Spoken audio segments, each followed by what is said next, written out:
I think when we think about the future of work, we need to rethink capitalism, because otherwise we will not be able to rethink the future or think about the future of work.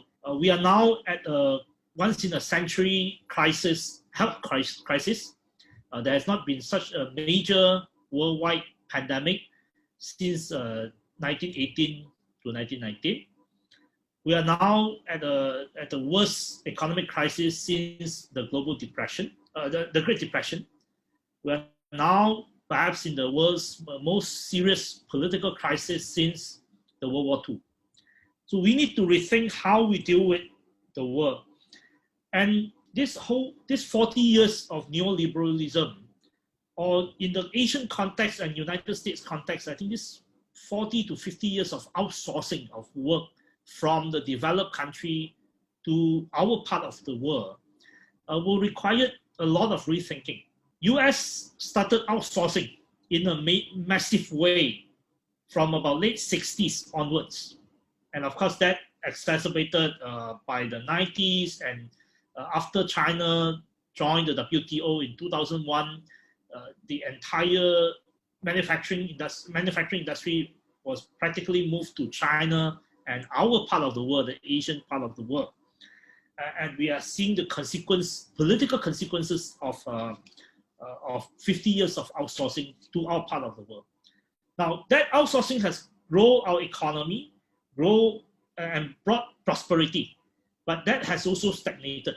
And is tested in this COVID crisis. We are now having a situation where, with the disappearance of US middle class, countries like Malaysia, Indonesia, Thailand, to a lesser extent the Philippines, and other parts of Asian countries, we have nowhere to export to.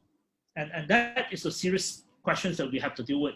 And anything that actually moves us forward will need to be based on some form of solidarity between our part of the world, the workers in our part of the world, and the workers in places like United States, Europe, Australia, and other first world countries.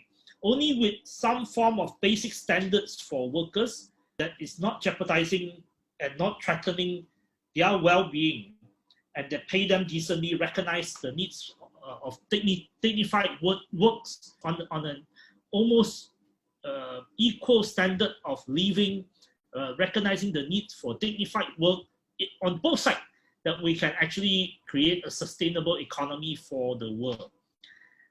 Now, for the Asian economy, and particularly for Malaysian economy, we have been on this low-pay work for the last 3 or 4 decades of outsourcing. We have suppressed wages. So we have a huge population of migrant workers in Malaysia being exploited. Yet at the same time, there's a huge number of Malaysians work in Singapore as cheap labor. And this COVID crisis has exacerbated the problem, because those who are in Singapore are now facing reckoning, because the Singapore services sector are shutting down. For example, people who work at the Singapore airport, people who work at hotels in Singapore.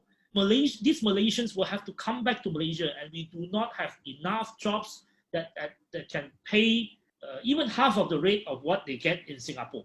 I think the same cycle, same question is being faced by the Filipino state, by other states in the region, which are Bangladesh, which has a huge migrant labor force, and which has actually been very dependent on remittances over the years.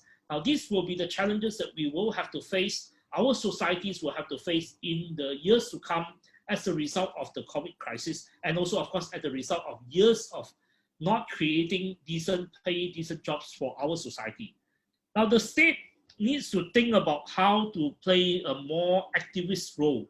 The state cannot sit back and watch millions of people living under low income, low pay, or see millions of people with underemployment.